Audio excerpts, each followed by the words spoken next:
Bonjour à tous, dans cette vidéo on va corriger ensemble un exercice de révision qui est un exercice d'optique ondulatoire qui s'appelle interférence de Young, qui est tiré d'un oral CCINP assez récent. Donc on considère un dispositif de trou de Young séparé d'une distance petit a.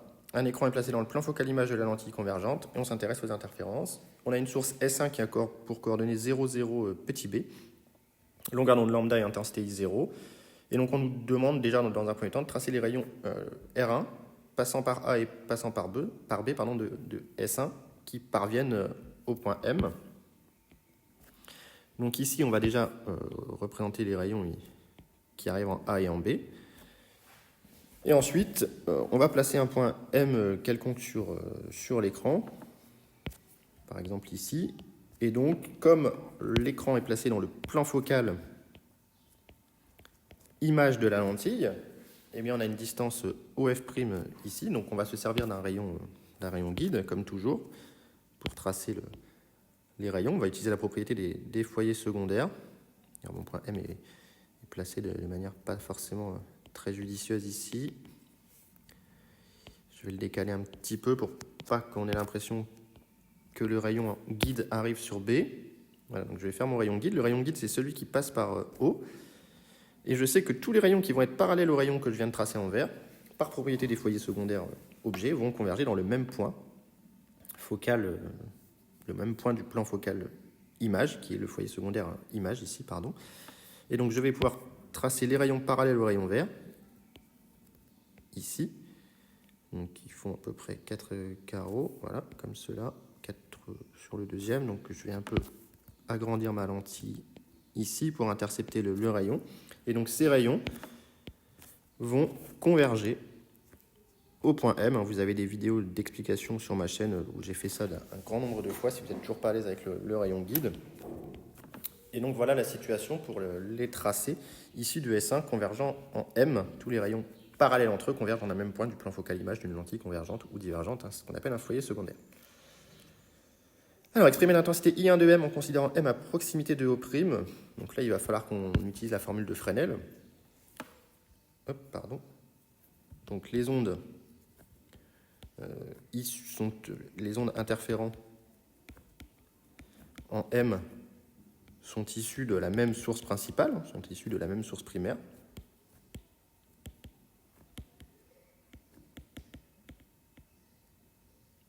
Et proviennent donc de deux sources secondaires.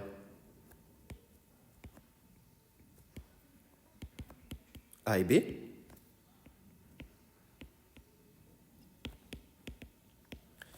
Donc finalement, les ondes qui interfèrent sont synchrones et cohérentes.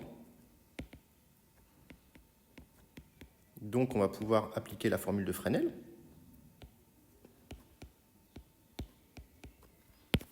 Donc ici, on va pouvoir venir appliquer une formule de Fresnel qui va nous dire que I1 de M est égal, étant donné qu'elles vont avoir la même intensité, ces ondes issues des sources secondaires A et B, 2I0, facteur de 1 plus cosinus 2pi sur lambda, fois la différence de chemin optique delta, que l'on va donc devoir calculer, où delta, finalement, est égal à ici S1M passant par B, moins S1M passant par A. Et donc ce S1M passant par B moins S1M passant par A, on va le décomposer en S1B, chemin optique, moins S1A. Ça, c'est ce qu'on va appeler la première différence de marche, delta 1, plus la différence de marche entre B et M, moins A et M. Et ces deux différences de marche, on ne va pas les calculer de la même manière, puisque pour l'une, j'ai une lentille, et pour l'autre, non. Donc pour delta 1, eh bien, on va faire un calcul géométrique, puisque je n'ai pas de lentille, donc je suis obligé de passer par le calcul géométrique. Donc delta 1, c'est égal à S1B moins S1A. Et donc dans l'air, c'est directement égal à la différence de distance, S1B moins S1A. Et donc je vais utiliser le théorème de Pythagore. Je sais tout simplement qu'ici, j'ai une distance petit a. Et là, j'ai une distance petit b. Donc je vais utiliser le théorème de Pythagore dans deux triangles rectangles, celui-ci. Voilà, ici. Donc là, j'ai A sur 2 moins B comme hauteur. et j'ai ici la distance qui s'écrit grand D comme côté. Donc je vais pouvoir calculer S1A. Donc S1A au carré par théorème de Pythagore, c'est l'hypoténuse. Donc ça fait D carré plus A sur 2 moins B au carré.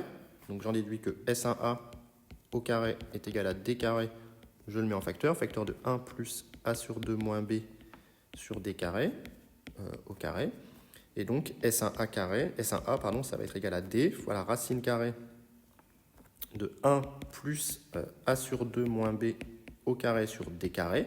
Et là, je vais faire un développement limité, car on sait que A est très petit devant D et B est très petit devant D également. Donc je vais faire un développement limité à l'ordre 1. Donc ça me fait D facteur de 1 plus 1 demi de A sur 2 moins B au carré divisé par D carré.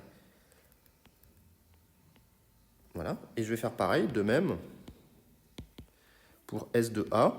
Alors, qu'est-ce qui change pour S1B, pardon, n'importe quoi. Pour S1B, je travaille dans le deuxième triangle, qui est le vert ici, que je suis en train de représenter. Et ce qui va changer, c'est que la distance ici, la hauteur, entre guillemets, le côté opposé, est égale cette fois-ci à A sur 2 plus petit b. Donc je vais avoir que S1B va être par la même manière à peu près égal à D, facteur de 1 plus 1 demi, facteur de A sur 2 plus B au carré sur D carré.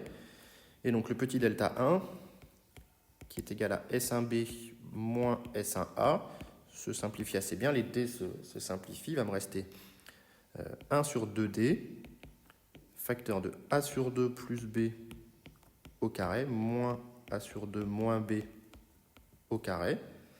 Et donc ça fait A carré moins B carré, ça fait A plus B facteur de A moins B, ça fait donc 1 sur 2D, facteur de A, facteur de 2B. Ça fait donc AB sur D. Donc voilà la première différence de marche. Et pour delta 2, on va utiliser le théorème de Malus et le principe du retour inverse de la lumière. Donc pour delta 2, on utilise le théorème de Malus, qui nous dit que les rayons lumineux sont orthogonaux aux surfaces d'onde, plus le principe du retour inverse de la lumière, c'est-à-dire que M est vu comme une source. Et donc si M est vu comme une source, eh bien par la lentille, le point M est conjugué en une onde plane dont les rayons lumineux sont orthogonaux aux surfaces d'onde. Donc mes surfaces d'onde sont ici, je ne devrais peut-être pas les faire en orange, je vais les faire en rouge. Donc mes surfaces d'onde sont orthogonales aux rayons lumineux. Le rouge, c'est pas non plus idéal, pardon. Je vais le faire en bleu ciel. Et donc je vais aller chercher la dernière surface d'onde, passant par A, qui va me délimiter un point H ici. Et donc par théorème de Malus, on n'a que AM égale HM.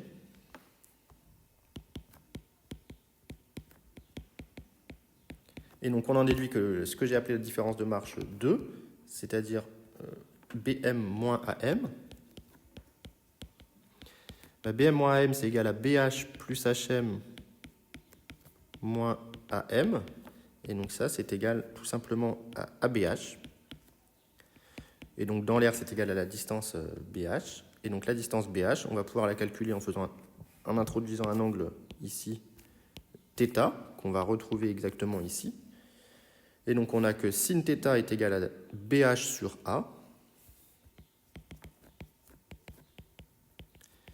Et donc ça, c'est à peu près égal à θ pour les petits angles. Et on a que tan θ est égal à Y', la position sur l'axe OY', sur F', du coup, la distance focale de la lentille. Et ça, c'est à peu près égal à θ. Donc on en déduit que BH, qui est égal à A fois θ, est égal à AY' sur F'. Et donc tout calcul fait, j'ai essayé vraiment de bien le faire proprement pour vous rappeler un petit peu ce type de calcul. Delta vaut AB sur D plus AY' sur F'. Voilà, c'est très important de bien savoir calculer ça. Et donc I1 de M, c'est égal à 2I0, facteur de 1, plus cosinus de 2pi sur lambda, facteur de AB sur D, plus plus AY' sur F'. Voilà ce qu'on obtient. Alors, décrire les franges d'interférence observées sur l'écran. Bon, ça, c'est assez classique. On a des franges rectilignes. Frange rectiligne, hein, car I est constant pour Y' égale constante. Donc, on va avoir des franges rectilignes sur l'écran. Et donc, remarque ici, hein, I de 0 est égal à 2I0, facteur de 1 plus cos 2pi sur lambda AB sur D, ce qui n'est pas nécessairement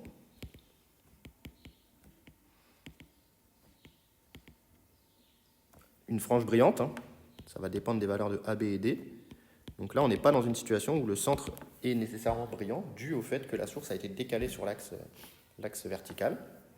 Et donc, on peut déterminer peut-être l'interfrange. Je ne sais pas si c'est de la question d'après, déterminer I de M. Donc là, on peut se permettre de déterminer l'interfrange. Donc l'interfrange, c'est la période spatiale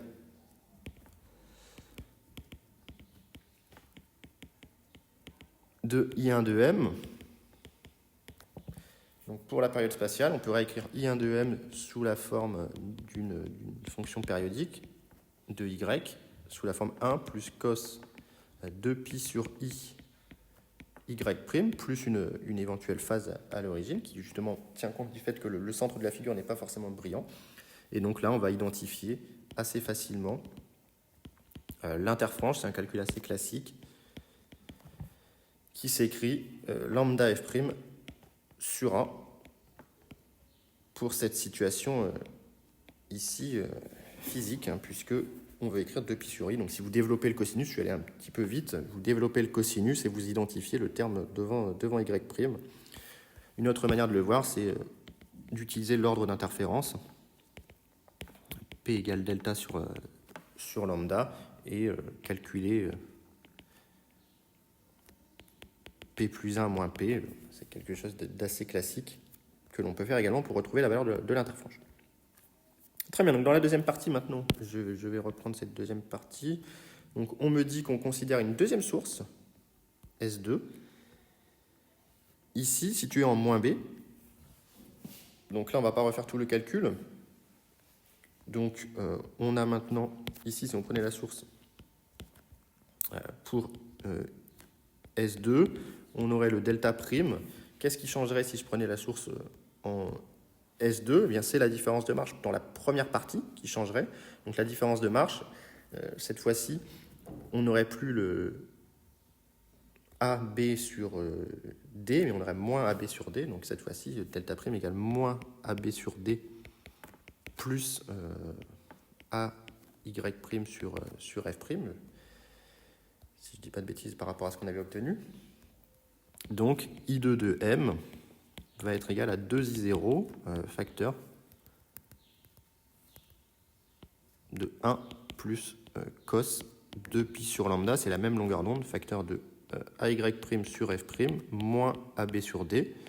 Donc on a la même interfrange, par contre on a un décalage de la figure d'interférence dû au fait que la source est déplacée. Donc là, cette fois-ci, encore une fois, pour ceux qui ne le voient pas intuitivement, si vous placez la deuxième source S2 en dessous, eh bien, la différence de marche, si je garde la même convention que j'ai calculée, eh bien, il y a moins de chemin à parcourir pour aller de S2 à B que de S2 à A, d'où le fait que cette fois-ci, on est moins celle qu'on avait par symétrie par rapport à avant. Voilà. Les sources S1 et S2 sont incohérentes, donc comme elles sont incohérentes, on a que I tot est égal à I de S1 plus I de S2. Et donc ça va être égal à 2I0, facteur de 1 plus cos 2pi sur lambda, facteur de AY' sur F' plus AB sur D, ça c'est I de S1, plus 1 plus cos 2pi sur lambda, facteur de AY' sur F' moins AB sur D. J'ai pas trop de place. Et donc là, on va utiliser une formule de Trigo qui nous dit que cos P plus cos Q est égal à 2 cos P plus Q sur 2 cos P moins Q sur 2. Ce qui nous permet d'écrire que I tot va être égal à 2I0, facteur de 2, plus les cos va donc me donner 2. Cos, quand je fais la somme des arguments, AB sur D disparaît, donc il va me rester 2pi sur lambda AY' sur F'. Cos, quand je fais la différence des deux, ça fait AB sur D qui va, uniquement AB sur D qui va rester, donc 2pi sur lambda, AB sur D, ça fait 2 AB sur D sur 2, si vous voulez. Et donc ça, je vais le remettre sous la forme 4i0, facteur de 1, plus cos 2pi sur lambda, AB sur D, cos 2pi sur lambda, AY' sur F', et on retrouve la fameuse figure de battement avec deux cosinus de périodes différentes. Le cosinus dû ici, les interférences, et le premier cosinus en lien avec le contraste de la figure. Et maintenant, on va essayer de chercher pour quelle valeur du contraste il y a brouillage. Donc dans la dernière question, on a maintenant la source S2 qui s'éloigne à la vitesse V0 constante de S1. Donc décrire ce qu'il se passe au niveau des franges et donner tous les instants pour lesquels on a brouillage. Mais ici, on voit bien que l'intensité maintenant B, en fait, la position YS2 va dépendre du temps. Maintenant, avec en fait YS2 qui est la position de la source S2 qui va être tout simplement égale à moins B, la position initiale moins VT, ici, puisqu'au départ, on peut supposer qu'elle repart de B. Donc maintenant, on va avoir un contraste qui va dépendre du temps. Donc le contraste, encore une fois, c'est le terme du cosinus ici qui a été obtenu auparavant. Donc le contraste va dépendre du temps, et donc on va passer successivement par des situations de coïncidence et d'anti-coïncidence. Donc on va passer successivement par des situations de coïncidence et anti-coïncidence. Et donc nous, le but de cette question, c'est de calculer tous les temps pour lesquels on a justement anti-coïncidence, c'est-à-dire brouillage de la figure d'interférence, en supposant qu'à t égale 0, on a une situation de coïncidence. Donc pour cela, on va utiliser le critère semi-quantitatif de brouillage.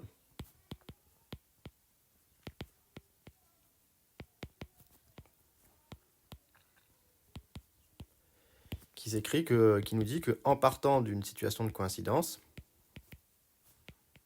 qui va correspondre pour nous à t égale 0, donc en partant d'une situation de coïncidence, eh bien on a brouillage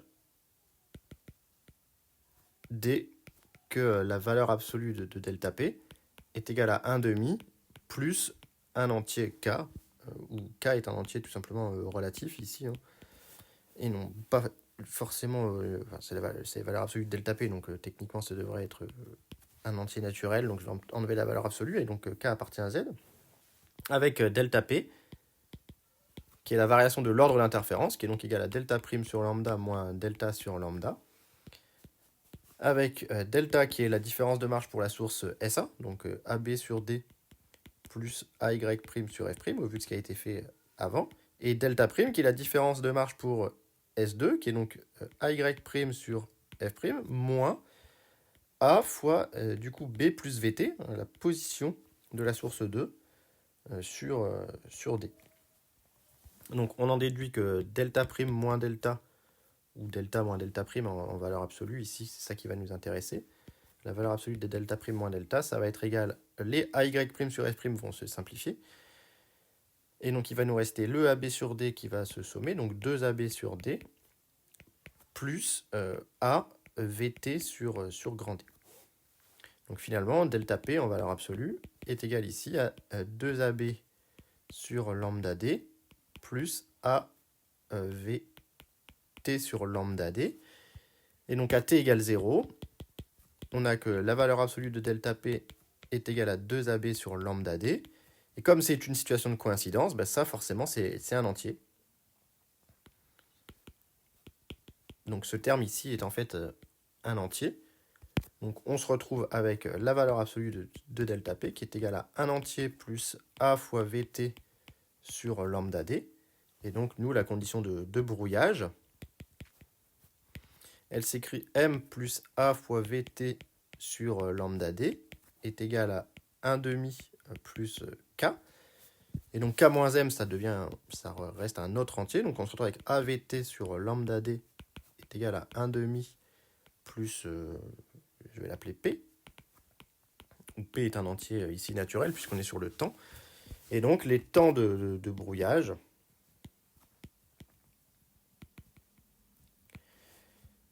sont donc tels que t est égal à lambda t de brouillage est égal à lambda d sur 2a fois v plus p fois lambda d sur a fois v. Donc finalement, le premier brouillage, il a lieu en T1 égale lambda d sur 2AV. Et ensuite, la période des brouillages, elle est de tout simplement lambda d sur A fois V. Donc voilà pour cette utilisation du critère semi-quantitatif dans le cadre de cet exercice. Donc voilà pour cet exercice qui est un exercice assez intéressant pour un exercice d'oral. Il est assez long, mais la première partie est assez classique. Le calcul de la différence de marge, c'est fondamental de savoir le faire, même si ça peut prendre du temps si on le fait proprement. Le calcul des intensités, les sources incohérentes avec les intensités qui se somment, et puis le critère semi-quantitatif sont vraiment le cœur du programme de l'optique ondulatoire de deuxième année. Donc j'espère que la correction vous a plu, et s'il y a des questions, mettez-les en commentaire.